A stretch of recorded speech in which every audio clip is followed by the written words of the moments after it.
You're listening to Thursday Night AMP on the Angry Marks Podcast Network. We've also got Payback coming up on Sunday. What do you say we do a little preview of that show? I am down to do a preview. I am on my laptop. I'm going to get a notepad and make the predictions, and hopefully I have a good record. Yeah, I think you probably did pretty good on the last one, but we had a little snafu that week and weren't able to follow up and bring everybody the results right after that show. But I think you actually won the prediction game the last time. Yeah, I'm ready to win this one too.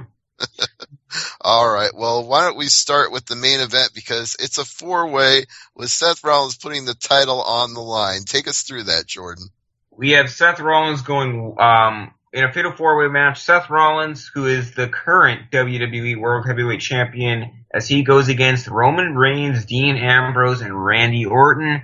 My prediction, obviously, Seth Rollins will retain. He is not enough time for him to lose the title yet. It's just begun. He's just begun his title reign, so I do not see him losing it in the near future. Yes, indeed. Chat room, feel free to make your predictions on this one as well. I'm just going to go ahead and say Seth Rollins retains for basically the same reason that Jordan indicates. Not that there isn't a good reason for any one of these other guys to be a champion. You've got Orton, he's a former champion. You've got Dean Ambrose, who's actually got a little bit of momentum right now. And you've got Roman Reigns, the man who was poised to ascend to the top of the throne until things went awry in the build to WrestleMania this year. So it's kind of unfortunate that none of these guys are actually going to beat Rollins, but I think they're saving Rollins losing the title to Brock Lesnar when he comes back. I think that might be the case. All right, let's talk about the next match. And, Finic Iguana just now came in with an opinion. Ambrose will win, then lose it at the Elimination Chamber. That would be kind of odd. That would be only a week, 10-day reign.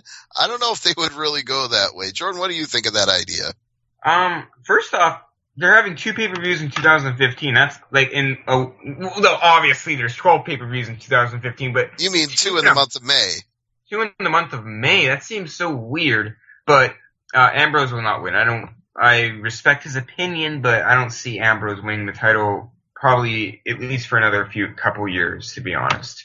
I don't know if it'll be a couple of years, maybe at least till SummerSlam, but Rollins is going to hold that belt for at least a little while. Anyway, we're going to move on to the United States match. That's John Cena versus Rusev, and it's got a stipulation. Jordan, why don't you tell everybody about that? John Cena versus Rusev, it is a I Quit match for the WWE United States Championship.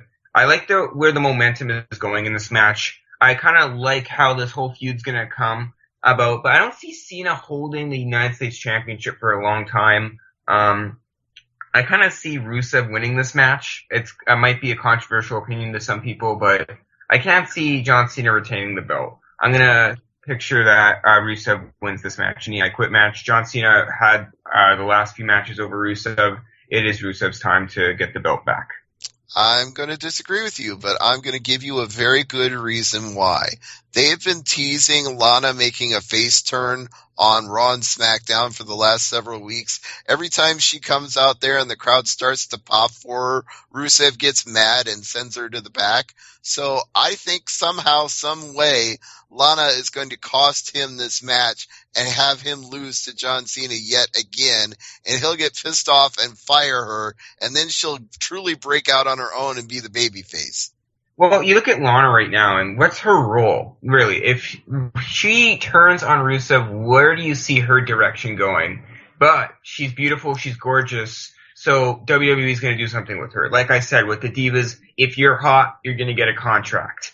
But Lana, just, I can't really picture her turning into a babyface. I can just picture her becoming a heel and sticking with Rusev. I don't think that's going to happen. I think Lana's actually filming a movie. She's taking time off from the company. She already finished filming the movie. That's why she's back on TV. She's back on TV, but I'm not going to picture her turning on Rusev just yet, at least. All right, well, this is how the pay-per-view prediction game will be won or lost, because we're going to agree to disagree. And Bionic Iguana has something he wants to pick odds on as well, when Lana will randomly lose the accent. No, I think she'll keep the accent, because that's kind of what makes her hot right now, is that she's the ravishing Russian. If she loses the accent, it won't be as cool. If she loses the accent, she's going back to CJ Perry. And I don't know. We're not going to see her back as CJ Perry. We're going to see her as Lana. Yeah, I agree with that. So, we're moving on to Dolph Ziggler versus Sheamus. Thankfully, this is not a kiss my arse match. It is not. It's just a one-on-one matchup. And Dolph Ziggler, I think my prediction is that Dolph Ziggler will win and get the momentum over Sheamus and end the feud. I'd like to see the feud end, but because he got the win at the last one, even though Sheamus made him kiss his arse afterwards and broke his promise on his own stipulation, I think that Sheamus actually wins this match with Ziggler and keeps the feud going for another pay-per-view. Pretty much, every prediction game that we do is I do a long shot prediction, and this is going to be my long shot, because I totally know what you're saying, I totally agree with what you're saying. And to see, Dolph, I just picture, my gut feeling is that Dolph Ziggler is going to win this and just end the feud. It's a quick feud, and Sheamus will go on to do his bullying tactics to someone else. However, if Sheamus wants to get pushed over as a big heel, we need to see him continue to be that bully as we see on TV, be that asshole. So I might switch it over to Sheamus. Am I allowed to do that? Could I switch it over to Sheamus? You can if you want to. We didn't finalize it. You can switch. I will switch. This will be my first switch of the day. I will pick Sheamus to win against Dolph Ziggler. And as you guys know, I am keeping track of this. Yep, we are too. The chat room's keeping track. The listeners on AngryMarks.com, the iTunes subscribers are all keeping score right now. So whoever wins or loses, we'll definitely hear about it next week.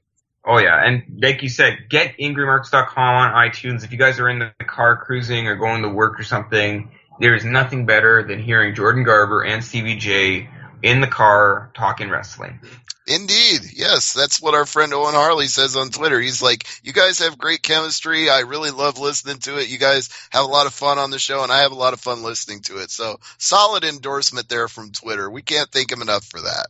And, of course, you guys can follow me on Twitter at Jordan J. Garber. And you can follow me at AngryMarks, where you'll see all the stuff I do, not just for this website, but also for MMAmania.com and the Wrestling Observer. But back to our card. We have another singles match on here. King Barrett versus Neville. How do you think this one's going, Jordan? I like it. I like it because both of these guys can wrestle. Both of these guys are not just here to entertain and all that, which you're here in WWE to do, but they can wrestle really well and they can entertain very well. And Barrett versus Neville, it should be fantastic. I'm really excited about this match. Barrett's the king of the ring. He has a lot of momentum going in. I'm going to say Barrett is going to win this match. I'm going to split with you. I'm going to go with Neville. You need a heavyweight to hold my mind down. Break orbit. Break orbit. I think he is the best thing that's happened on Raw in the last couple of months, and I would really hate to see him lose this, even though you got to put over the king. But then again, you don't, because Wade Barrett has been losing over and over again ever since he won the King of the Ring. So I'm going to say no. I'm going to say that Barrett will still be the king whether or not he gets to win at Payback. So I think Neville picks it up here. In fact, I'll even go so far as to say he hits the red arrow for the 1, 2, 3. Apparently, something happened with Jordan's line. Ooh, okay. Well, Kevin, do you want to weigh in while we try to get Jordan back? What do you think's going to happen in this match? That's tough. That is really tough. I'm going to say Neville wins by disqualification. So you think Barrett cheats and gets caught? Or just starts kicking Neville's ass and doesn't let up by the time ref gets to the 5 count. Oh, everybody's favorite. He gets disqualified for kicking too much ass. Yes. All right, Jordan, do we have you back now? No, not yet. Oh, he just said something in the chat, so I thought he was back. Oh, technical difficulties, everybody. This is what happens on live internet radio. Sometimes you just gotta roll with the punches. if it's on the internet, can you really call it radio? Everybody does. Well, just because everybody does doesn't mean everybody's right. Well, it's done like radio. It's done live and put to tape and replayed later, so... TV stations kind of do the same thing too, but we don't call that live radio. There's no really better word to describe it. I mean, yes, it's podcasting when we put it out for subscribers through RSS feeds and iTunes, but the act of talking to people on the air and having people listen to you on the air, that's still pretty much radio. It's just internet radio. I'm skeptical. Well, I'm going to stick with the term because the term has been used for so long and so widespread that it's just fallen into the favor of the mainstream. It's like when we say mixtape for a compact disc. I mean, if you think about it carefully, it doesn't seem to make sense because it's not a cassette, it's a CD. But mixtape became the term to describe a bunch of songs with a producer that are blended together or hosted by a live DJ shouting at people. And everybody called that a mixtape. So when that moved to a CD, it was still called a mixtape because that just became the term for it. Why don't we call it a mixed CD? Because it sounds clunky and stupid. Everybody calls it a mixtape because that just became the word. What about mixed disc? That sounds even worse. You're not winning this argument on this one, Kevin. I don't know. Mix PCM. I don't know. All right, guys. Garber. We got Jordan back. Jordan is back on the air. What happened there? Yeah, I don't know what the heck's going on. I don't blame the router. I don't blame the internet we got. I think I blame the provider. I don't know. I have no idea what's going on, but. I blame the Ascension because they're a terrible tag team and we still have to watch them on this show. Yeah, I know. Like, they're not as, like, they came in, I thought they were gonna have this big push, and they just come back and they're like, wow, it's like, it's not even, they're just on the pre-show now. There's nothing happening with them. They should just stick in NXT. They should just stay in NXT because they were bigger at NXT than they are on Raw. They're gonna end up being on some, I don't know, West Virginia street wrestling show in 2 years, wrestling in a back alley. I have no idea what's going on with them right now. That's harsh, but I don't disagree with you the way these guys are booked. They were the way they're booked, I'll be interviewing them next month. Oh, yeah, maybe at a show in Winnipeg, who knows? But it's just terrible because they were given those spiked shoulder pads and turned into Road Warrior ripoffs, and nobody wants to see that in 2015. It's disrespectful to the Road Warriors, and it looks dumb because it's not the 1980s anymore, so it fails on both counts. Yeah, you think about it this way, and when I worked with Bruce Hart, if you guys don't know, who's the brother of Bret Hart, blah, blah, blah, I worked with Bruce Hart, and he said this quote that, if you gotta originate yourself, you gotta make yourself stand out from everybody else. That's how you're gonna get put over. There's a wrestler here in Winnipeg, back in the day called Ricky Cena, and there's this guy, he's the guy like smaller than me, and I'm a solid 140 pounds, but I'm a really skinny guy. So imagine a guy half of my size wrestling with just black shorts on, calling himself Ricky Cena. Does that guy have a shot of making it to the big time? No, because you're not originating yourself. You're not making yourself stand out from everyone else, and you're not focusing on the way you look and on your physique. The Ascension, basically what you're saying is Ricky Cena would not be eligible for Tough Enough. He would not be eligible for Tough Enough. As a matter of fact, I don't even think the man's in the wrestling business anymore. But the Ascension, what we're talking about is that they need to do something unique, and I think they have the potential to create something unique with their gimmick. But I don't like the shoulder pads. It just reminds me of the Legion of Doom too much. Indeed. Here's what the chat room has to say about it. Bionic Iguana, they'll be the equivalent to Beatdown Clan in TNA within the year if TNA still exists. And Great Sudoku replies, if TNA isn't running their matches from a locked, empty pink room with security guards. So we're burying both the Ascension and TNA in one fell swoop. Yeah, exactly. What do you actually think of TNA right now? Where do you think the direction it's going in so far? You know, I absolutely have no problem with the shows that they air. I like the shows. I like the direction. I like the champions. Nothing about it bothers me except for the fact that nobody watches. I mean, it does like 400,000 viewers on Destination America every week, and that's not enough to really get them anywhere. It's not They're only getting the hardest of the hardcore wrestling fans to tune in or watch it on DVR on replay later. They're not cultivating an audience that's going to get them any momentum whatsoever with only 400,000 people watching. Oh yeah. I don't know. And they have 400,000 people watching, and you look at TNA in 2009, and now you look at it as it is right now, the state it's in, it's not even close to what it used to be in entertainment value and in wrestling ability. I think in the wrestling ability department, they're just fine. They're not doing anything wrong with the quality of the matches. It's just, again, they're on such a second tier, third tier station that nobody's watching. It's the station, and it's just that I don't know, it just seems bland to me. It seems like something's missing. That's what it is. And Kevin just made a point in the chat room. Sorry to interrupt you. He says that they need an internet stream to get their interest up. They actually kind of have that because the show airs on the Fight Network in Canada, and if you have Roku, you can subscribe to the Fight Network through Roku for like $3 a month. I do want TNA is available actually in Winnipeg as far as I know. It is available on the Fight Network. That obviously is across Canada. So it is available across Canada on the Fight Network. I do check it out. It's on Fridays, and I think it's on Monday at like 12 a.m. But for Friday nights, yeah, it's good to watch Impact. But Friday night, everyone's doing stuff. Everyone's partying. Everyone's going out. So I don't think that's really the best time slot. That's why SmackDown moved to Thursday nights, because Friday everyone's doing stuff. Everyone's partying, out drinking, hanging out with their friends, doing all that stuff. So TNA, especially a second level product on Fridays on the Fight Network, you're not going to get a good viewership that way. Yeah, let's just be dead honest about it. Nobody is not going to go out for dinner, drinks, and a movie to watch Impact Wrestling. That's not even a choice.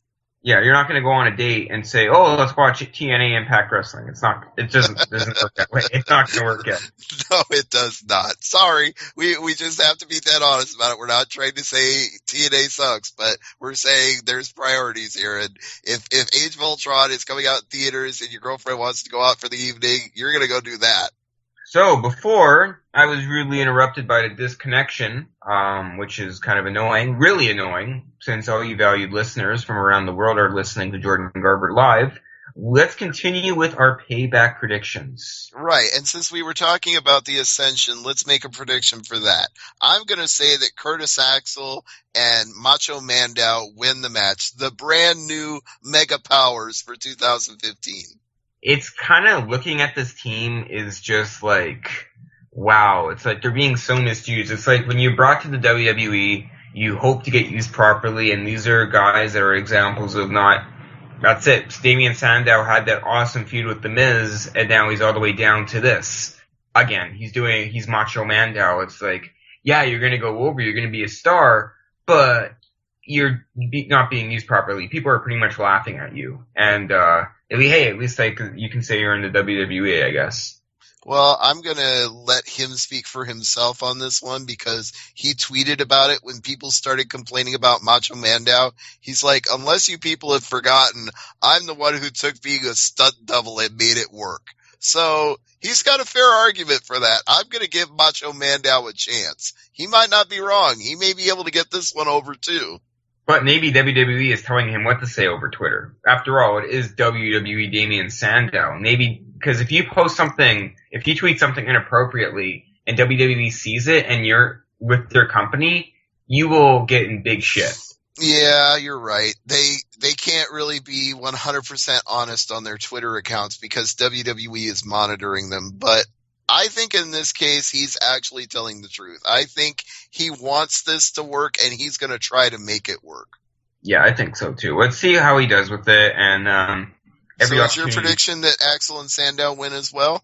Actually, I'm going to say that. And why? Is because if you have this new team that just started, just new, fresh, ready to go, and they're facing a team that hasn't really been doing much lately called the Ascension, I think the Ascension is going to job out. I'm actually going to say this. The Ascension is going to job out to Curtis Axel and Damian Sandow, or as you guys call him, Macho Mandow. So I think Curtis Axel and Damian Sandow will be victorious in this tag team match on the pre-show. All right, well, let's talk about a tag team match that has a little more on the line than the pre-show. It's 2 out of 3 falls for the WWE tag titles, The New Day versus Tyson Kidd and Cesaro. Jordan, your thoughts? Not only is it a match, it is a 2 out of 3 falls match, and I'm going to say that the New Day will retain the title, just like this thing I said about Seth Rollins. They just won the belt. I don't think they're ready to lose it just yet. I think you're right about that. I think the heel gimmick is going to be more effective if they keep winning for a while instead of just losing the titles right back to Cesaro and Kidd. You gotta really put some heat on them and make people really, really hate them and really, really want them to lose the tag team titles. It's too soon. It is too soon indeed. All right. Well, there's only one other match that we haven't covered yet, and that's Ryback versus Bray Wyatt. And I'm going to ask the chat room to weigh in again on this one. I know they're talking about TNA versus ROH right now, but I want their opinions on this one because it's kind of a strange feud. It's not the feud I would have picked for either man to be in right now. I thought Bray Wyatt was destined for bigger things, no offense to Ryback. After his feud with Undertaker at WrestleMania, I thought Bray Wyatt was going places. And Ryback, he just kind of seems lost in the mix right now, trying to be this big muscular baby face and telling everybody how this is his dream and he lives for this. And that makes Bray Wyatt the bad guy by default for messing up his dream, even though people actually like Bray Wyatt. And it seems like they could turn him face at any time because people still pop for his entrance. So it's a weird feud. What do you think, Jordan? And while you say what you think, I'll read what the chat room thinks. I'm going to say Bray Wyatt's going to win this match. He just had a match against the Undertaker at WrestleMania, and he lost to the Undertaker. He needs momentum. Think of it this way. Bray Wyatt needs to be pushed. Why would he be in a match with the Undertaker at WrestleMania, and if he loses, all of a sudden they misuse him? They're using him for something. That's why he's going to go over against Ryback. This is a filler match for Ryback to put Bray Wyatt over. Okay, well, Bayakagwana seems to concur with your sentiments. He's posting quite a lot about this in our chat room, so I'm just going to run it down from top to bottom. Here's everything our friend Alan, a.k.a. Bayakagwana, has to say. Quote, Bray Wyatt needs to win. He never wins feuds, and his promos never acknowledge it. If he was getting more and more angry, it could be a good character, but no, he is never phased. He fails over and over and over and just carries on like he's hot shit. That's a lot of words, Alan, but you're not necessarily wrong. I think Jordan just said the exact same thing. Pretty much. And Kevin just chimed in as well in the chat room. He says CJ Parker had more passion. CJ Parker was misused, and I have a feeling that WWE made a mistake by releasing him. Well, we're going to find out how that plays out on the independent circuit once he gets out there and really starts tearing it up. Maybe they'll see something in him once he does and bring him back.